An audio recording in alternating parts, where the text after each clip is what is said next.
Hey everybody, welcome to the Adventist Hoops podcast. Today, I'm joined by Leslie Aragon. Leslie is one of the most successful Adventist coaches in the game. For decades, he's been at Orangewood Academy in Southern California.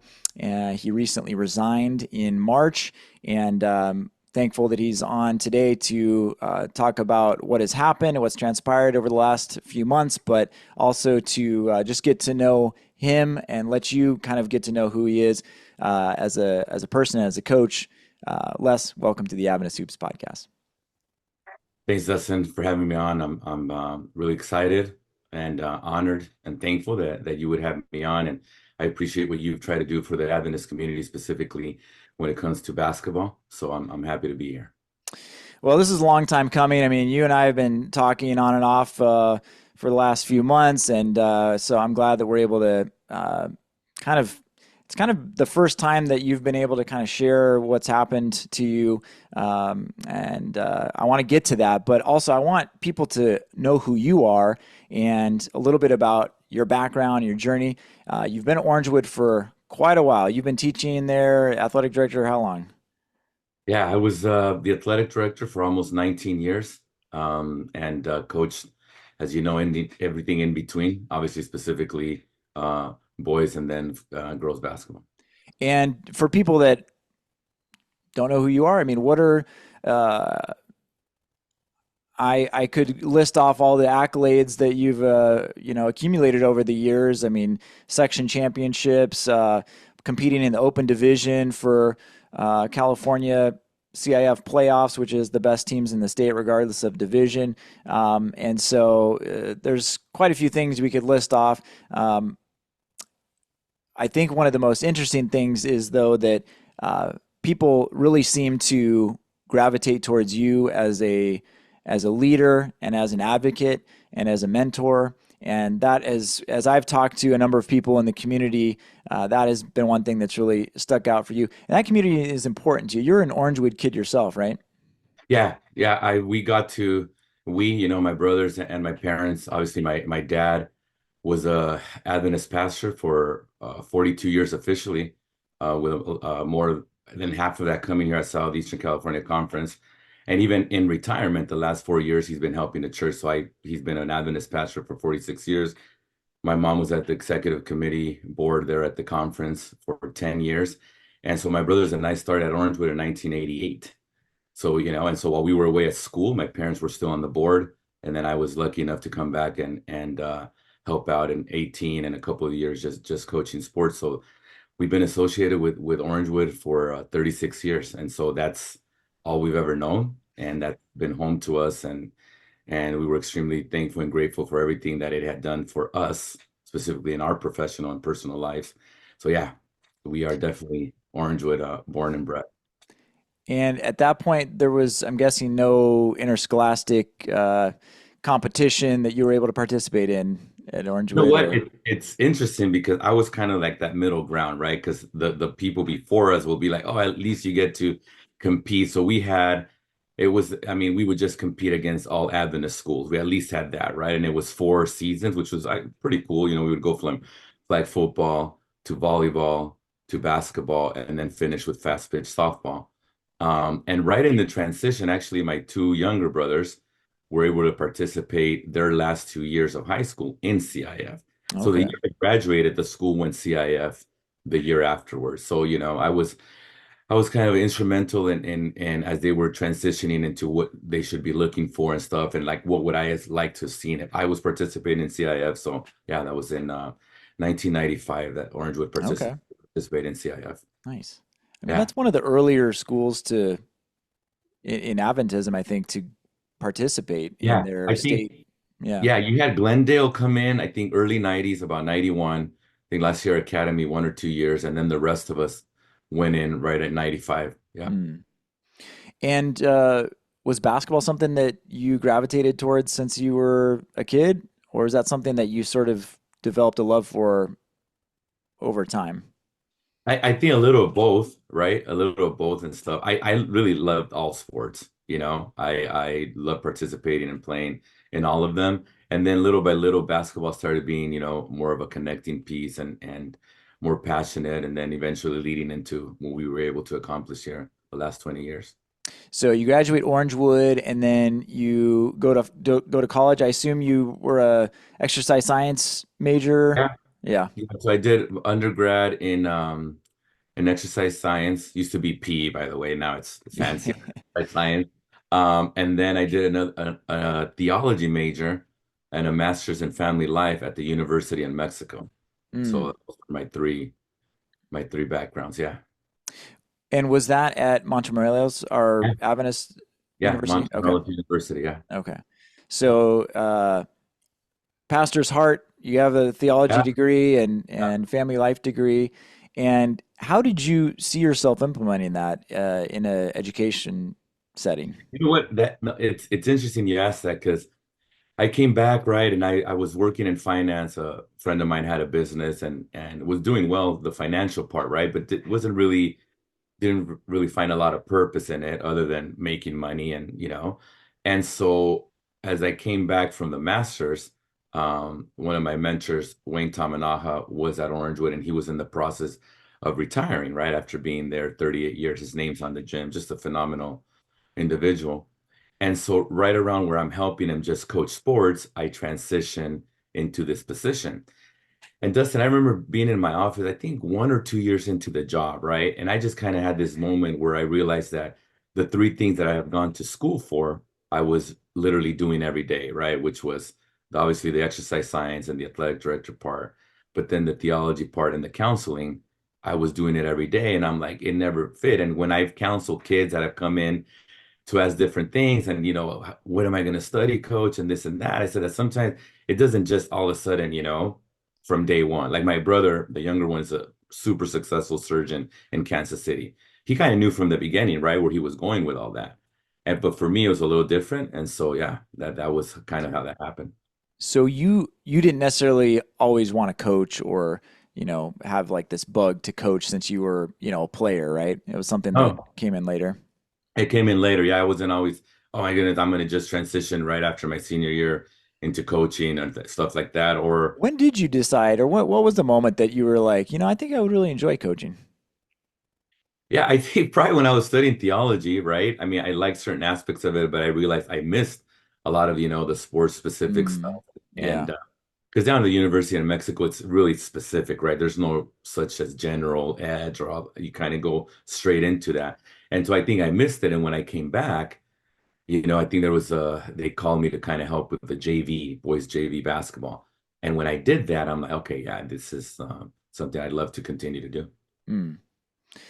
You talked about using your degrees all in unison together with what you were doing. I mean, how did you approach your ministry, if you want to look at it that way, in athletics?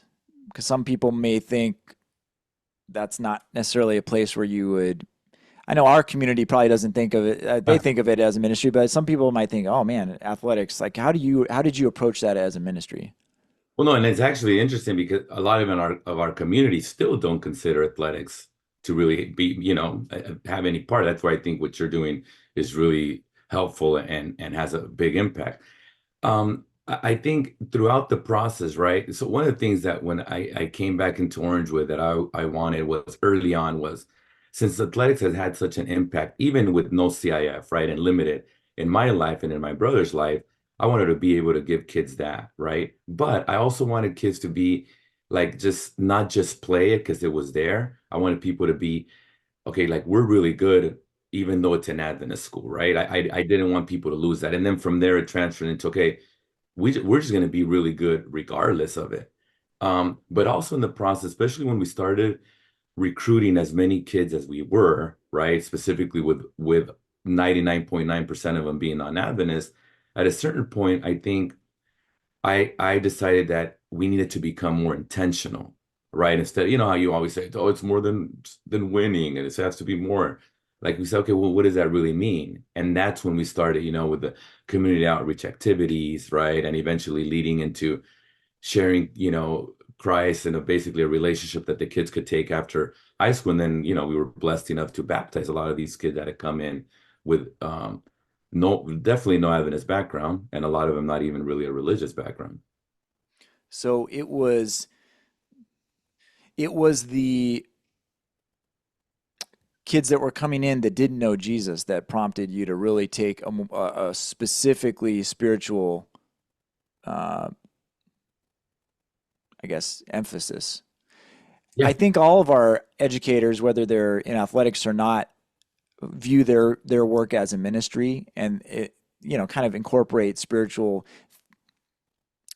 truths into whatever they're teaching. But it seems like you took it in a more direct, like methodical process with a lot of these kids that, as you mentioned, were bringing in that weren't Adventist.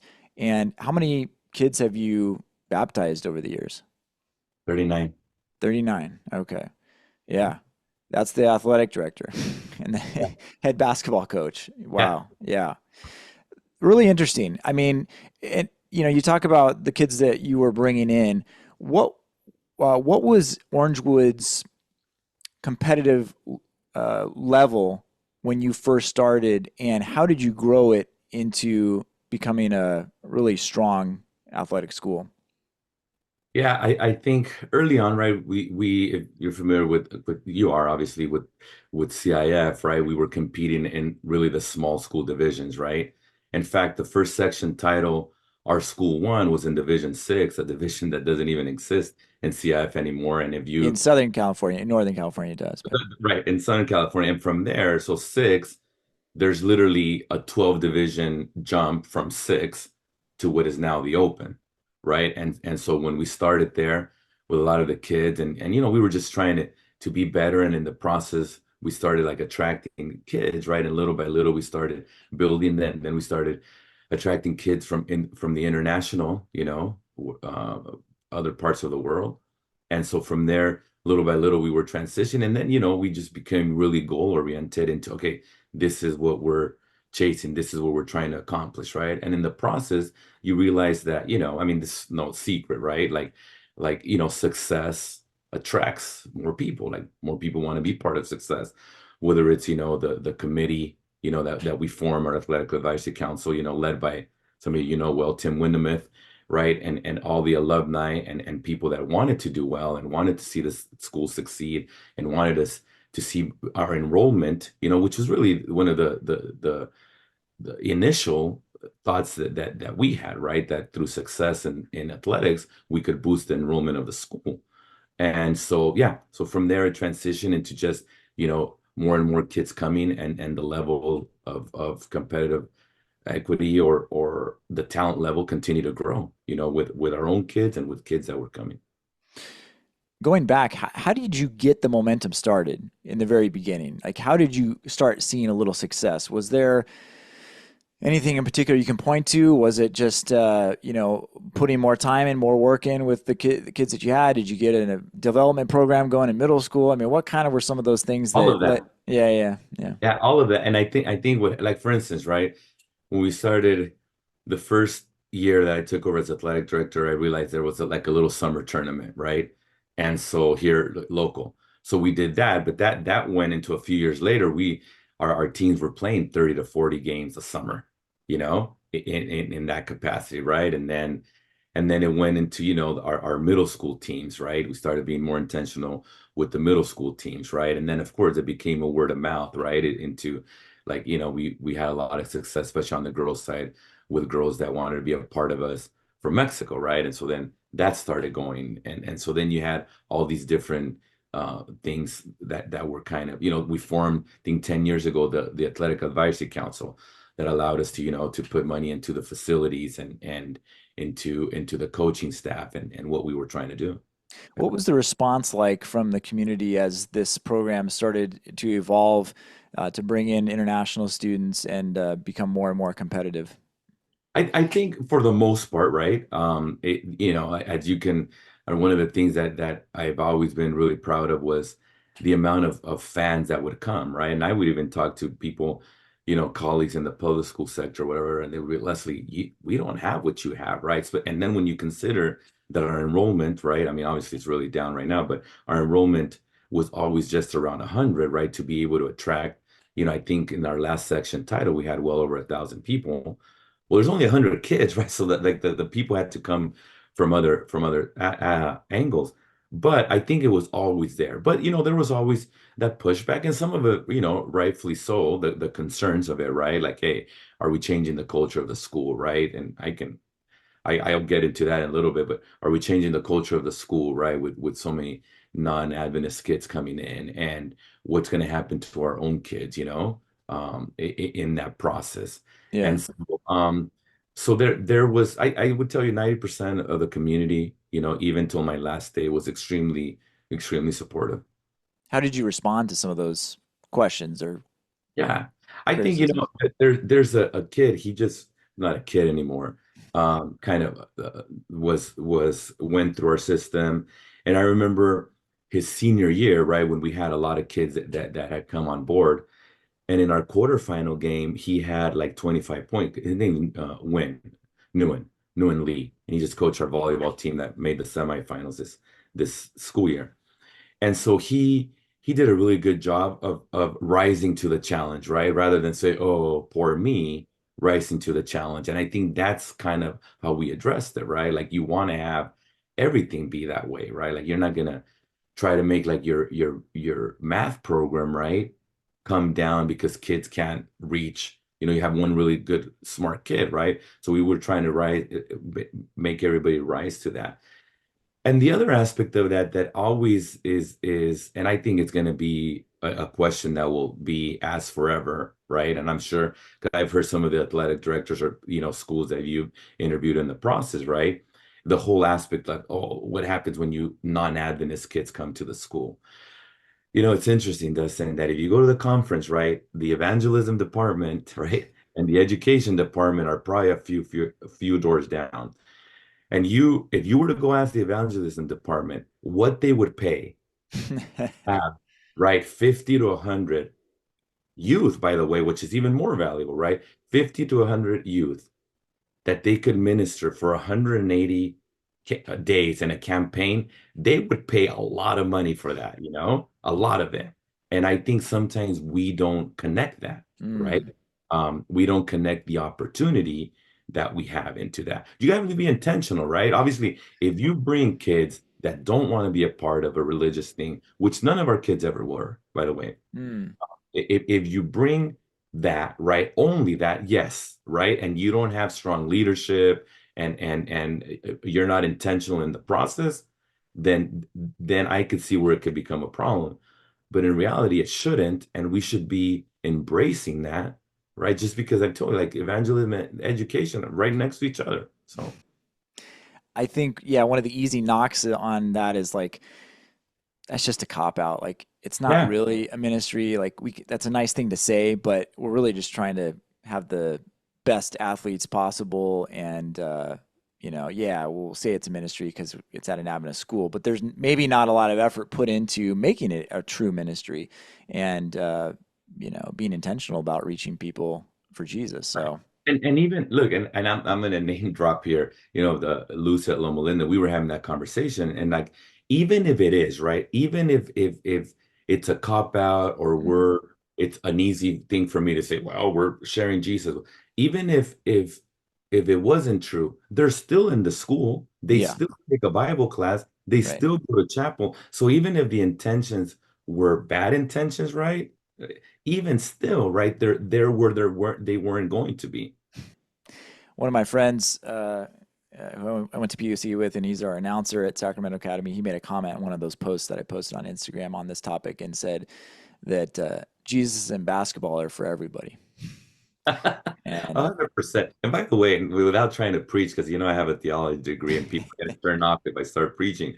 But when Jesus came on earth, like he gravitated right to the non-believers, right? I mm, mean that because he said it, that's what I came here to do. mm, Anyway, yeah, love it. Love it. yeah. Okay, so your program's starting to build. You're starting to attract talent that's coming in. Um, you'd mentioned your finance experience.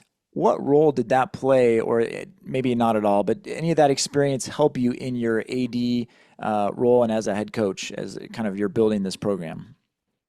Yeah, it did, obviously. And a lot of the thing I had at the finance role was, right, of HR also roll into that, right? Okay, okay. Um, in the hiring process and leadership capabilities when it came to that aspect of it. So yeah, it did help me, having some knowledge of different things and how to approach financial matters. So it was it definitely helped me out as we were trying to do that part of it, because obviously at our school we had to fundraise.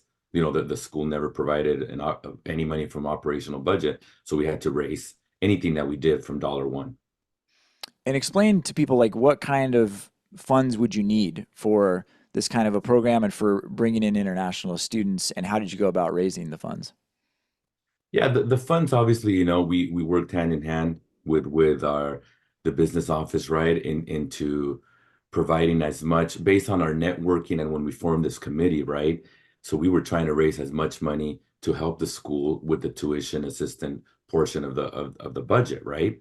Um, into that. So then of course the operational, on a budget is, to pay coaches and transportation and uniform and rep fees and facilities, and the list goes on and on.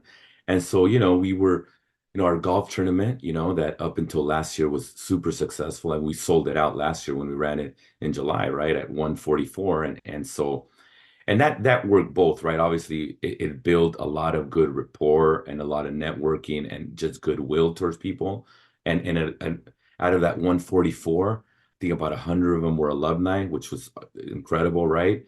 And so then that helped us, and obviously financially, right? It was a big part of what we were trying to do. Then obviously we rented facilities, right? The facilities on campus, right? Our field and our gym. If you've ever been to our gym, Orangewood Academy has been blessed with just an incredible gym that we were able to do some redo the floor and put bleachers and baskets and weight room and stuff. But in essence, the school's just been blessed with a facility. Well, it has a big demand, and people wanting to use it. So the facilities, how rented, and the Athletic Advisory Council led by Tim Windemith, right?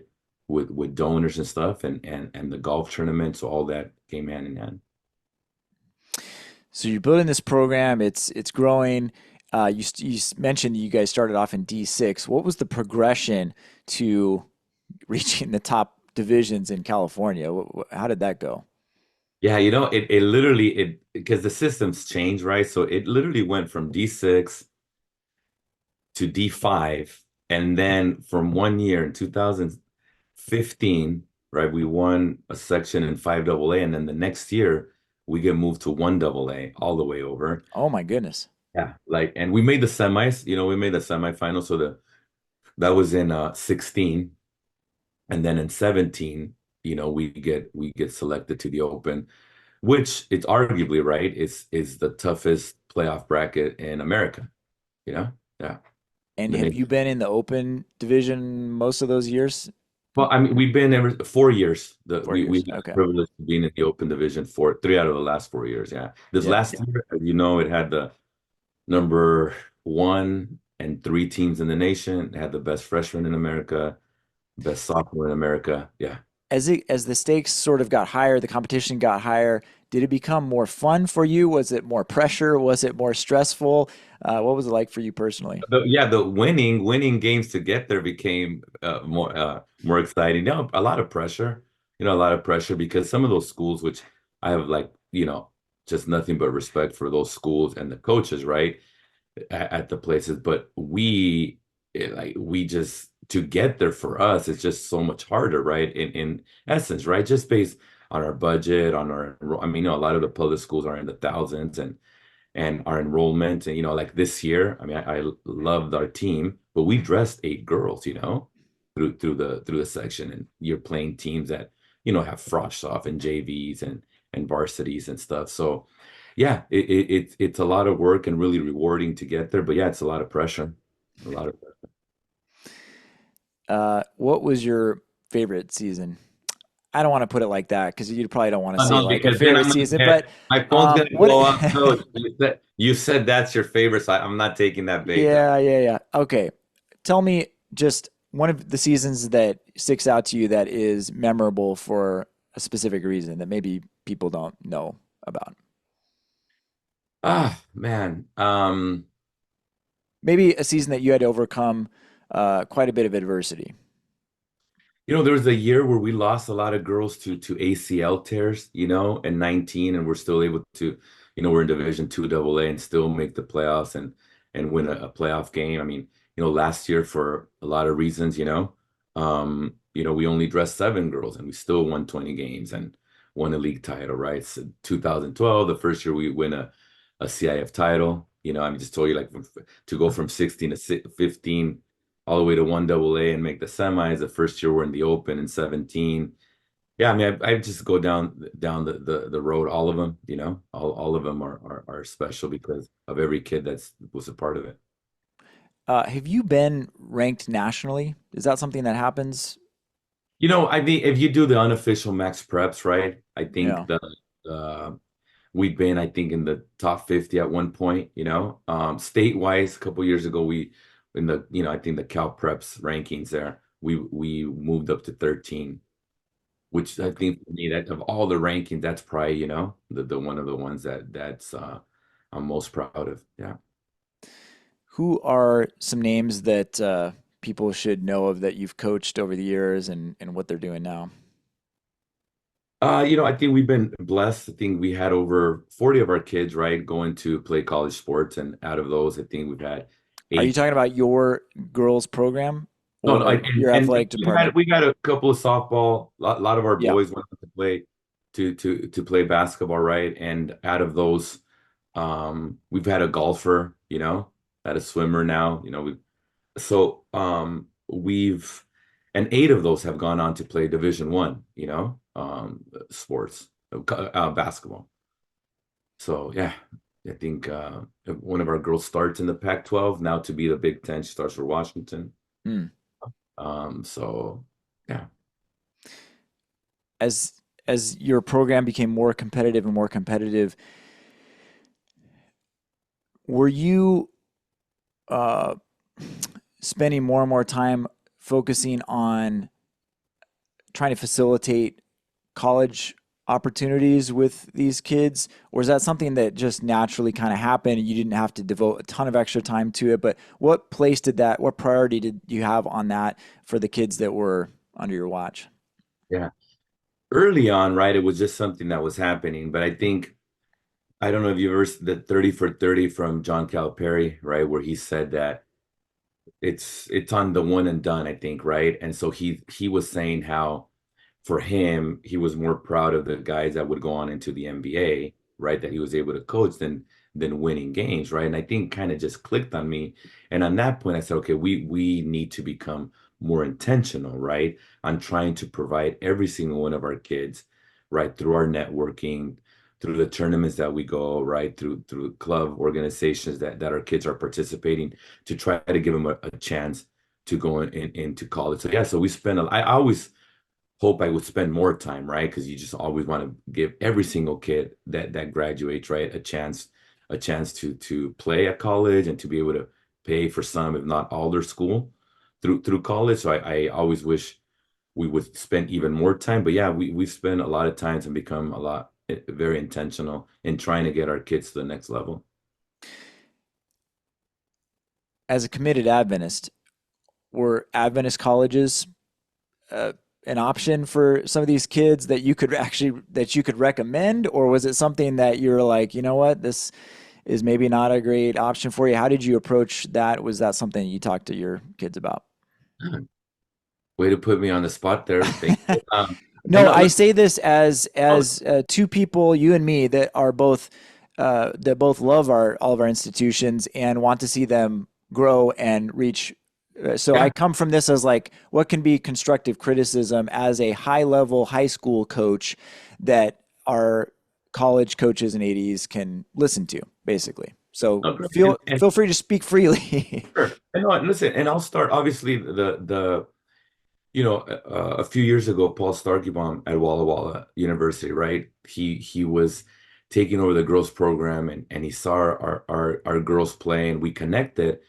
And at one point, the whole starting five on the women's side at Walla Walla was Orangewood girls.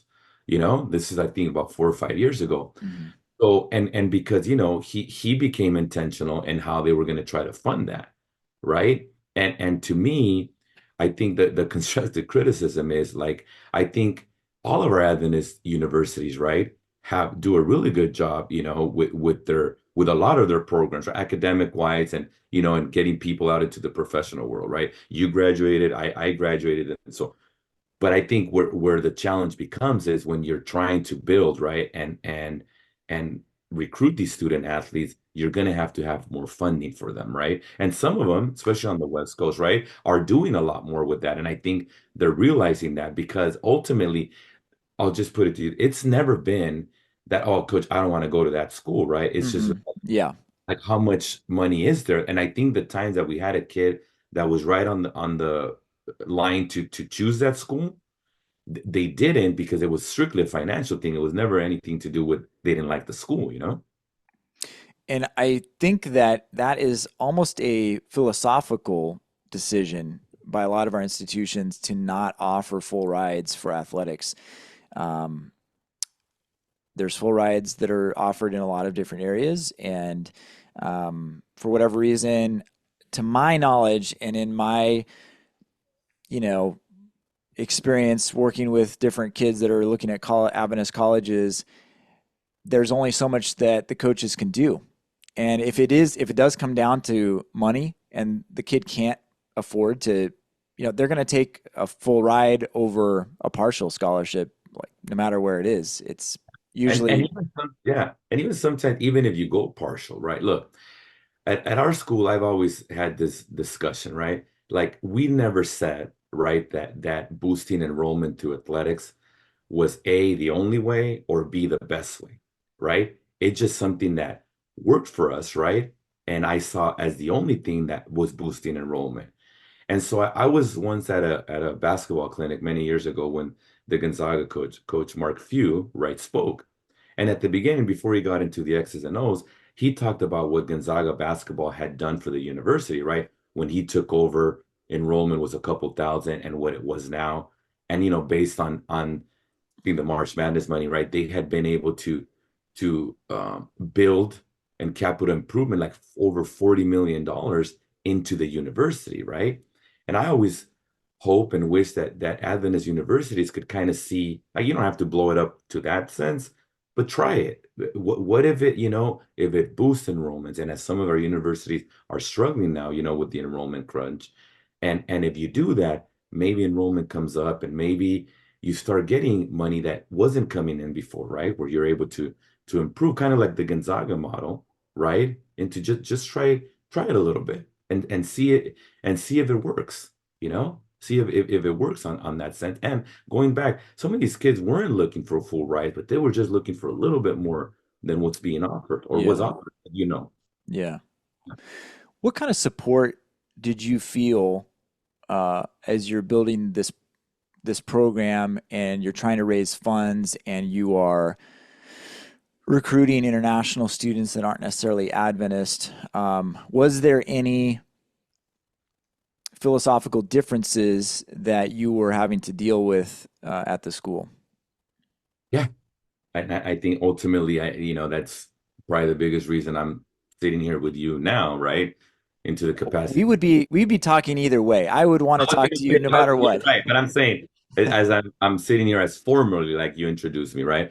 Orangewood Academy, the philosophical differences, and I kind of touched on it just a little while ago. Like I said, when we started, like trying to help the school with enrollment, through athletics and the success that we were trying to build, we never set out, right, for half of the student body, right, to be connected, right, through athletics. That was not never the purpose, right, or that our budget would grow, right, into having to fundraise. I think the last few years, $250,000. It never set out to be that. That's just kind of how it happened. And so as it happened, we just continued to work as hard as we could to that. And I think that was part of what started that philosophical and rubbing people the wrong way, into the, oh, that whole narrative. Oh, it's all about athletics, right? Or it was never meant to be that whatsoever. I was going to ask, how did that manifest itself to you? Was that just some of those types of comments? Was there any actions that were taken? Yeah, look, I think that there were a lot of comments, into that, and it's all about athletics, or Leslie doesn't run the school right, or that, and stuff, or yeah. Yeah, let's be transparent. I mean, you're Yeah. bringing in hundreds of thousands of dollars to the school. Some might be crediting you with, keeping the school afloat in certain ways, and And that's the other comment, right? Or if it wasn't for athletics, the school would not be open, right? And I think so in essence, our success started working against us in that sense, right? Because I fully believe if the student athletes that were coming in, right? If we were a tenth of the school, right? Or a quarter of the school, then this wouldn't be we wouldn't even having that. You're right. We would have talked anyway. I like that. But we yeah, wouldn't be having that part of the yeah. conversation, whatsoever. So in uh, in late February, I think it was Yeah. in 2024, I started getting messages from people in the Orangewood community saying Leslie Aragon is resigning. It's a travesty. This is unbelievable. There's a petition that has over 1,000 signatures. Please, like, shed some light on this. They were telling me this, people in the community on Instagram and in the inbox. So I'm like, man, what is going on? And I'm like, he's been there so long. There must be something that happened, like something specific that happened, and he's gone, or he's going to be gone. Then I started looking into it and talking to different people, and there really wasn't anything huge that was popping up. There wasn't any sort of, sometimes when someone that's long standing at a place like that, get is has to resign, there's something that like serious that happened, and everyone I was talking to didn't have anything along those lines. And it all just came back to sort of this tension between leadership at the school and you, um, and so, because I know there's a lot of Orangewood people that are listening to this right now that have been waiting for this. Every time I'm posting Yeah. stuff, they're like, when is the Aragon interview going to come up? And like I mentioned to you earlier, I think a lot of people still don't have any specific answer for why you're no longer the athletic director and head girls coach at Orangewood Academy. And so I don't want to dwell too much on this because it's happened, and I can only comment on what I have observed and listened to and heard from different people. For the record, I did reach out to the principal of Orangewood Academy, and I also reached out to the director of education for the Southeastern California Conference. To his credit, the principal of Orangewood Academy did call me back, but citing personnel concerns, issues, confidentiality, he wasn't able to respond to a lot of the questions that I had. So from this point forward, I just want to be clear. This is Les's perspective on what has happened, because I do feel like, and I've said this before, if Adventist basketball is important, and I'm sharing updates on things that are happening in the Adventist basketball world, then Les Aragon, uh, having to resign at Orangewood Academy should be important. It should be something that people are aware of and know what has happened. And so anyway, all that to say, Les, um, as you understand it, what were some of the grievances that were brought to you that ultimately led to your resignation? Yeah. I think it was initially put as questionable practices, right? When it came to the questionable auditing practices, right, of our department, specifically when it came to the finance aspect of it. And look, for like I said, I've been there 19 years, right? And I worked for just really, really good people and really successful business managers, right? that all are, a lot of them still work in the Adventist system, right? And so we always had an understanding, right, of how we were doing things. And I always operated the same way, every time. And I had never talked to auditors before, right? And there are different versions as to an audit winds up landing on your department from one year to the other, and you understand audits, auditors are going to go based on what's presented for them to go at, you can kind of read between the lines on that, right? And so then this year, all of a sudden, how we were operating, right, became an issue. And I know And if what were people are some of the specifics? I mean, what yeah, were right, because people are still saying, well, Leslie, you're still talking code.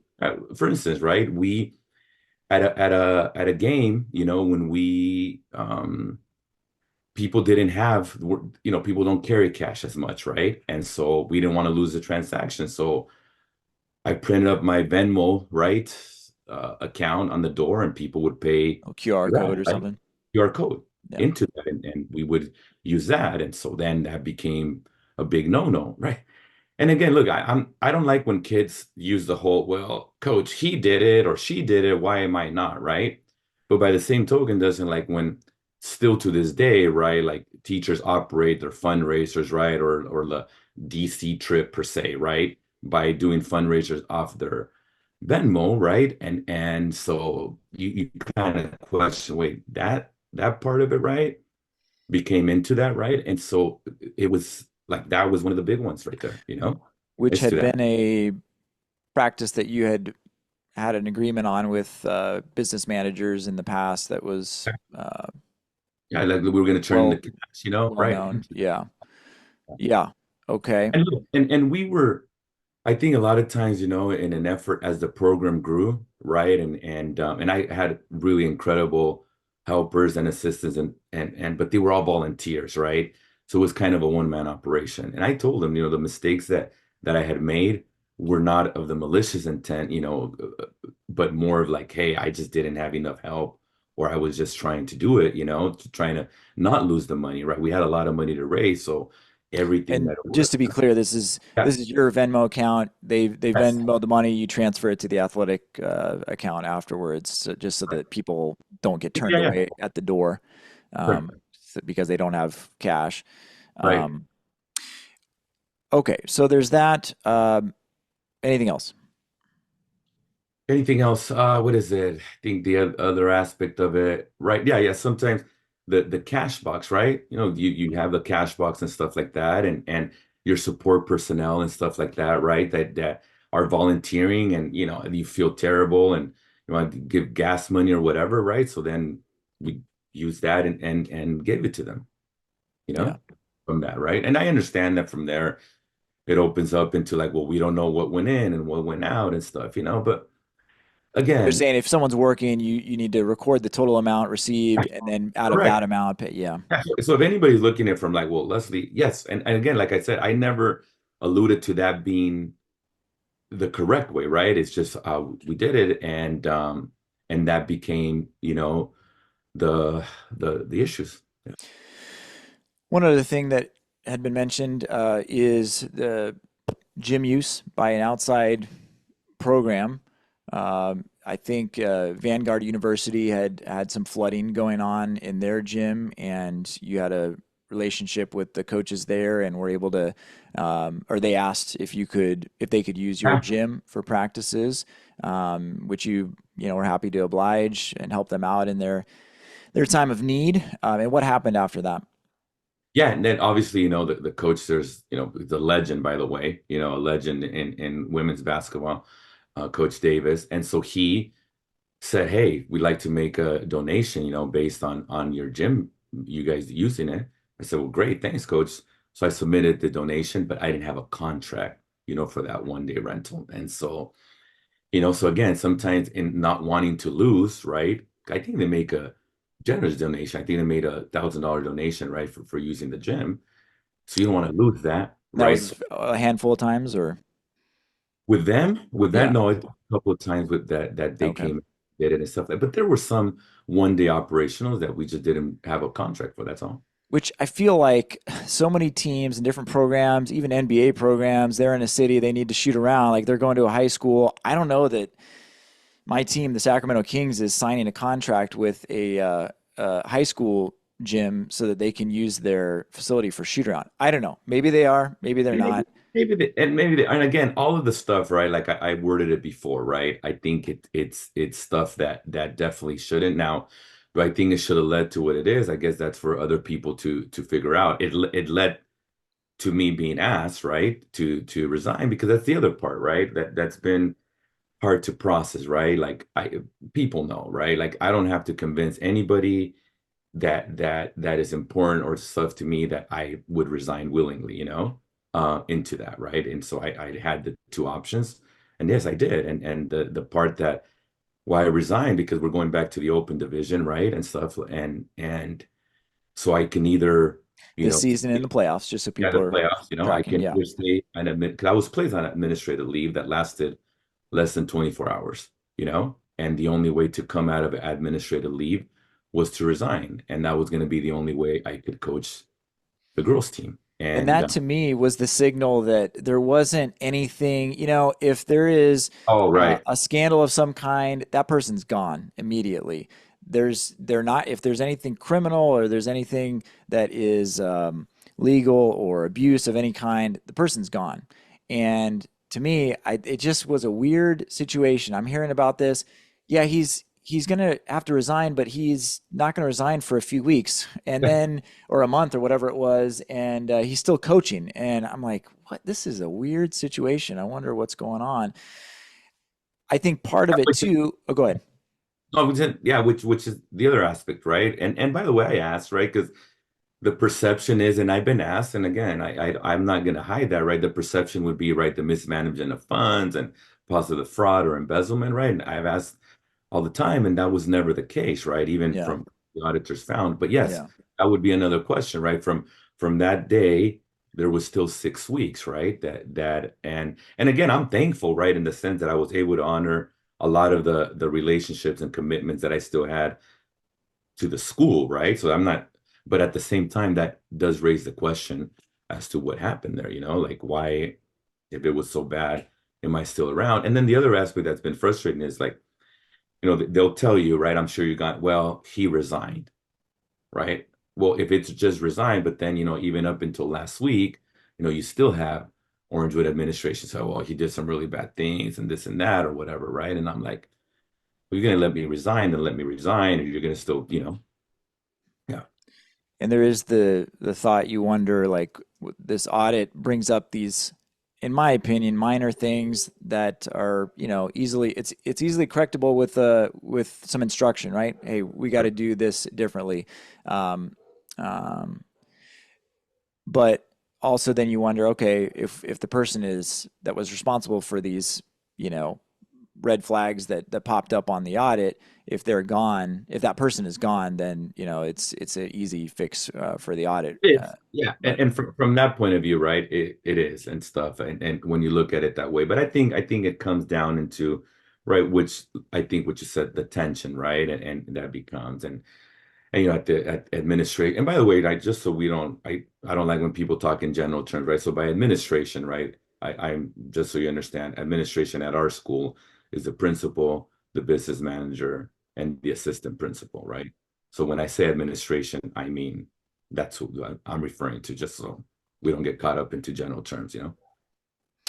Yeah, we we've talked before in the past, you and I, about some of the tension with administration and your vision for the school potentially not really meshing with theirs. yeah. And I asked you if you would have just been quiet, would you still be at Orangewood? And you said you would. Do you what why didn't you stay quiet? Just in general, like in overall, right? Yeah, With your vision and with, because the direction that you right. wanted the school to go. Because I wanted us to be better, and I thought that any kid that walks through that door deserves our best, and every kid that's in essence paying our salaries deserves our best, and I wanted the school to grow, enrollment wise, and to eventually have a waiting list. And when it wasn't happening or we weren't getting there, I wasn't going to stay quiet about that, and then eventually, of how we treat kids, I think we don't do a good job of we didn't do a good job of treating kids. We alluded to, right? Like in the middle of this whole situation, right? We're in the open division playoffs, right? And let's just say Les had to go, right? Okay, that's but why do we handle it that way when it impacted kids? I'm sure you've been aware of how that happened, right? And how what transpired. So for Dustin, so for me to have to coach these girls, right? As 2 days after that, the school decides to let them know, and they're in the middle of the open division. We already face challenges that none of the other schools do, right? And a lot of the challenges are based on our administration. And so now you're going to put even more. So as we're conducting practices, girls are crying during the practice, right? We're going into games, and in the pregame or at halftime, girls are crying because they don't know if this is the last time we're going to play together, right? And all that because the school administration chose to handle it that way, right? And that just kind of depicted a pattern of us not treating kids the way they should be treated, and so that I just wasn't going to stay quiet about that. Could you have conveyed your message to administration in a different way? 100% I could have. Yeah. Do you feel like the the way that you did had over time had an impact on your, yeah, Yes. okay. Yeah. Just to be transparent. Yeah. Yeah. And by no means, just like I said, with what led to, my resignation and stuff like that, I don't at any point, and if I have come across, I'm not perfect, obviously, yeah. When you heard me say you're the former coach Yeah. at Orangewood Academy, how does that make you feel? It hurts, it hurts and stuff like that. Like I didn't know, I told you that, being off camera, I didn't know if I should wear, I see you wearing, repping your school. I don't even have that many shirts, like I told you, right? So that aspect of it, is hurtful. Non-Orangewood shirts. You don't have that Not many there. orange with shirt, right? Like literally, I think there's a one Nike one, and because I always prided myself that every piece of clothing I had or was going to wear, you understand, was going to have Orangewood on it.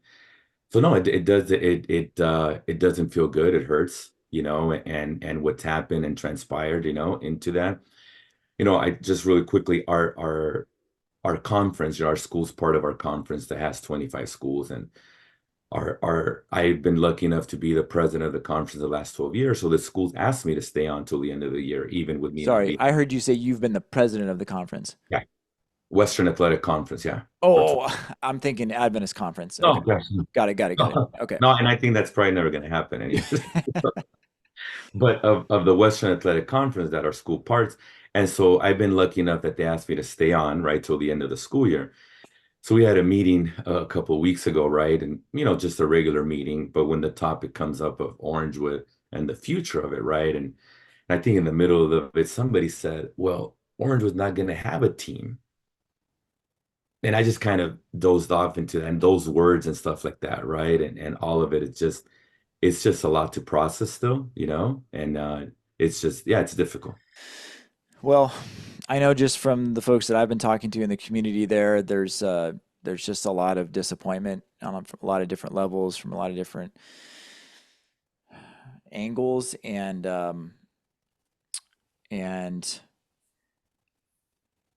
for me, I kind of wanted to be able to kind of share your story of what happened, and I know a lot of people are just curious about what happened and want to know, and others are outraged, and Yeah. uh, as time has passed, are you seeing any any ways that you can be hopeful for the future? Because I know that as someone that has been bled green and black, I think those are the two primary colors your whole life. Um, I know that it's really hurt you to have to leave Orangewood. But if you're seeing any hope, why are you hopeful for the future? The schools or Orangewoods You or take it not? wherever you want, Yeah. Um, I even think you personally. yeah.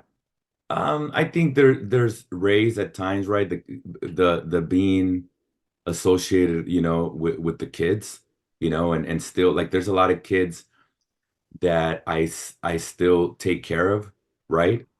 Because I made that commitment to parents, and and a parent sends their kids, across the world, I'm gonna honor that commitment regardless of my role at the school or not.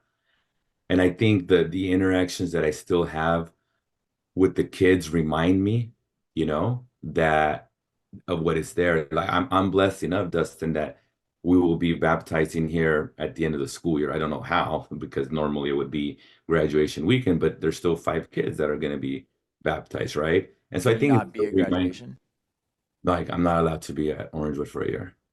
for a year? For a year. Yeah. Why is that? Again, they say that's policy, but again, it's not policy for everybody, Hmm. it's policy for me. So, yeah, so that's tough, right? Because we were lucky enough out of half of the senior class, we helped bring to the school. So to not be, with them in that weekend is tough. It's a Hmm. tough deal. Anyway, so as you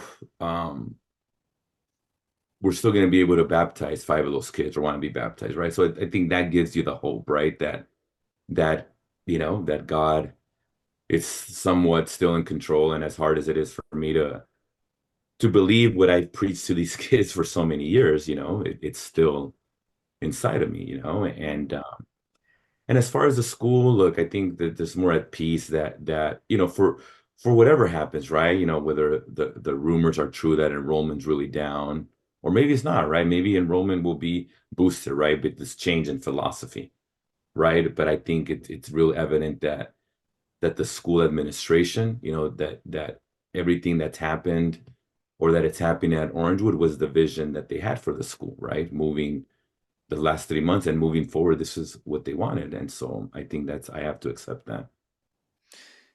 What are you most proud of your time at Orangewood? I think, I don't know if you've seen some of the letters, right? And stuff of the, over 1,000 people signing the And petition. comments on the petition, Can yeah. I comment on the petition Mm. because that's what we did it for that, right? Because of all the kids or even parents or alumni, right? And again, I've been absolutely, including you, okay? I've been absolutely humbled, right, by the amount of support. Like I knew that people supported me. I just never knew it was these many people and that many people cared that much. But I think I told you that it was kind of like you died.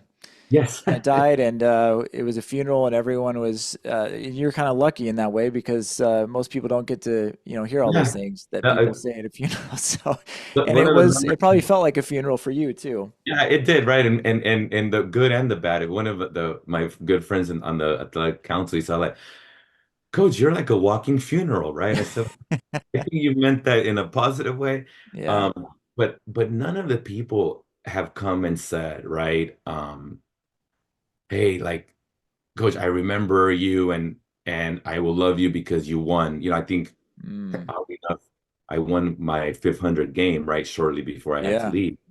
But nobody says that, right? Nobody has said, "Oh, all the games that we won." It's all the other stuff, right? And people had told me before, it's not the wins and the stuff that you remember. And you always kind of, oh, whatever, I'm still trying to win games and awards. But when I was packing up my office, which was pretty the pretty sad day, and as I put all those plaques and accolades, right, I realized it is true that they don't mean anything because Mm. they're somewhere in my parents' garage at this point, and probably will be there forever. But it's what I'm more proud of is that, right? What the kids have said, because ultimately that's what we did it for, Mm. to make an impact in them and hopefully in their eternity. Well, no matter what went down that led to this resignation, I mean, you can't deny like you said, all the comments, all the stories, all the testimonies that people left on that petition. People have sent me things personally, and you should be proud of those lives that you've been a part of, that provided some change and some spiritual direction, and you made a kingdom impact to a lot of those kids and families. And um, I appreciate you coming on here. I know it's not easy to talk about something that has been really painful for you, but like I said, I think it's important that people kind of just know a little bit of the story of what happened and know your name. And so I appreciate you coming on today. Well, thanks, Dustin. Thanks for having me on and giving me that opportunity. And there's a lot of good, you understand, in the Adventist Church. That's still the case, and there's a lot of good in what sports and athletics could do combined, hooked with Adventist education. There is, but until we come to grips with that, right, that it's not the enemy and it's stuff, and if you look at what's successful at other education institutions, it's usually the common denominators is strong athletics. And I think if we can learn to accept that, then I think our schools can really receive, you know, a boost in enrollment. And that was the vision that we had here, and obviously differences of philosophies. Eventually, that was just not, they did not want that here. But with that being said, that like I told you before, I think there's hopefully you continue to do what you're doing because it can make a really, really big impact in real world impact and of course kingdom impact. So Well, I know that you have people knocking down your door for opportunities in the future here, and so I'm sure at some point again we will reconnect on the podcast here, and you can tell us all about your new opportunities. But for yeah, now, I'll have a polo or of the new opportunity, right? And into that. And yeah, like I said, I been blessed, with people reaching out, and wanting me to be a part of their school or organization. Hopefully we'll find something that fits what we're looking to do and the impact we're looking to make. well, I appreciate you, Les. Thank you so much for being on the Adventist Hoops podcast. Really appreciate it. Thank you, Dustin.